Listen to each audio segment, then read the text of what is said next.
In His Shadow by meniekeime. Chapter 12. A Good Performance and a Rambling Mother Hen. Draco's point of view. Neville! I yell at Neville, seeming angry. He had wandered off. Better said he had 2 meters distant between us, but we needed to keep our act up. The shy Omega stumbled over his feet, trying to get over to me.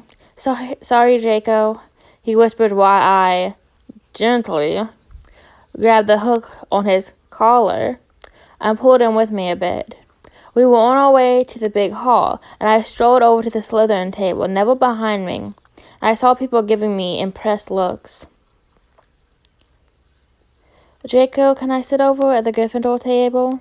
Neville asked silently, and just like we had planned it. Who do you think you are? Do I need to buy you a leash too? Down on your knees, I ordered, feeling like the biggest jerk and mentally counting on how much sweets I would be able to feed him discreetly during the feast. Neville crawled under the desk, staying close to me. Hey, Malfoy, finally got one? I heard pans from across me. Yep, I can lend him to you if you want, I said, but I got Pansy. I will crush your balls into tiny pieces, mix them into a potion, and make you drink it. Look. I gave her a wink and began petting Neville's head. It seemed to calm the anxious boy down. I passed him a plate and some cutlery, so he would be able to eat later. Hey, Blaze, you already sharing your Omega? I asked my friend.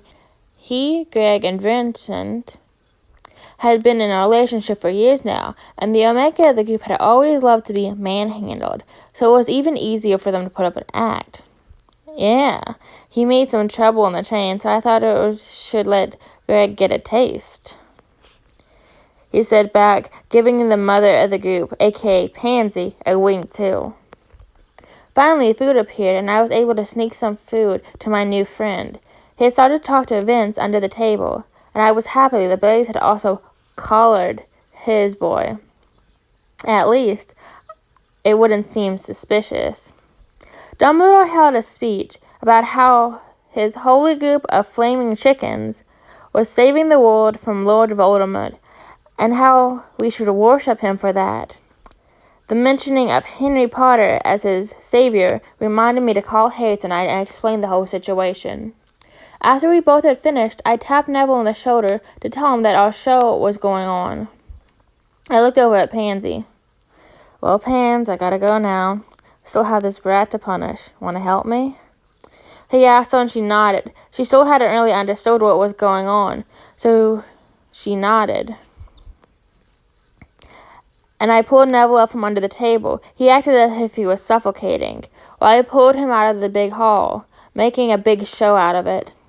The second the door was closed, I picked Neville up and carried him. He had been kneeling for about 1.5 hours, and he was struggling to stand.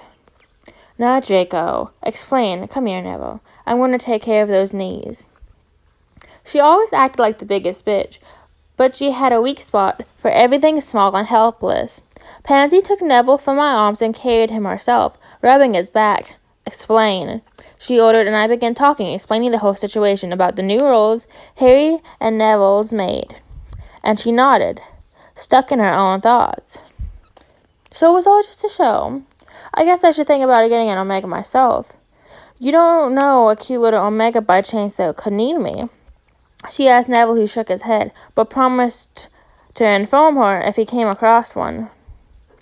I don't care about gender, but it would be great if they were small. I mean, I'm not the tallest, but it would be great if they will not be taller than me. And I think tiny is really sexy, and... Pansy, stop blabbering.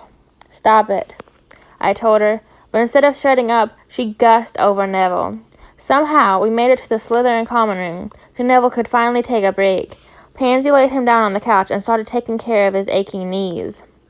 I checked my room to see if the second bed I ordered the train had come in yet. And, oh wonder, it didn't. I guess I'll have to sleep on the couch tonight. Unlike the other houses in Slytherin, you get your own room because you actually believed in privacy, and the dorms with 6 or more beds didn't cut it. I went down to the common room again, where Vince sat next to Neville, and everywhere were people talking until we heard a slam. Professor Snape entered the room and everyone shut up. My dear students, welcome back here. A special hello to our young first years. I hope you will find your place in our community.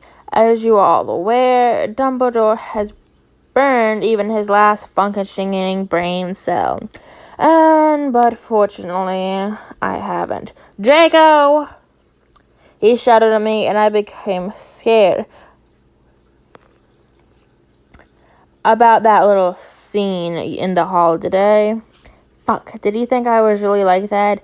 I began to stammer. Even though I was an alpha, Snape had this look that made everyone crumble. Great performance. You and Mr. Longbottom are good actors. I want all of you to act like this in public. We aren't called snakes for nothing. But if I found out that one of you abused someone, I will take matters into my own hands.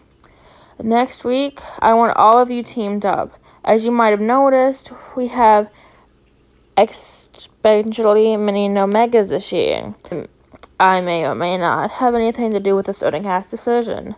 So, if there aren't enough alphas and betas, I want an alpha with 2 omegas. Keep your falling house members safe, he said, giving me a pleased look. After Snape's bluff, I went over to Neville, who seemed sleepy already. Come on, Nev. Let's go upstairs. I'll call Harry and then you can go to sleep, okay? End of chapter 12.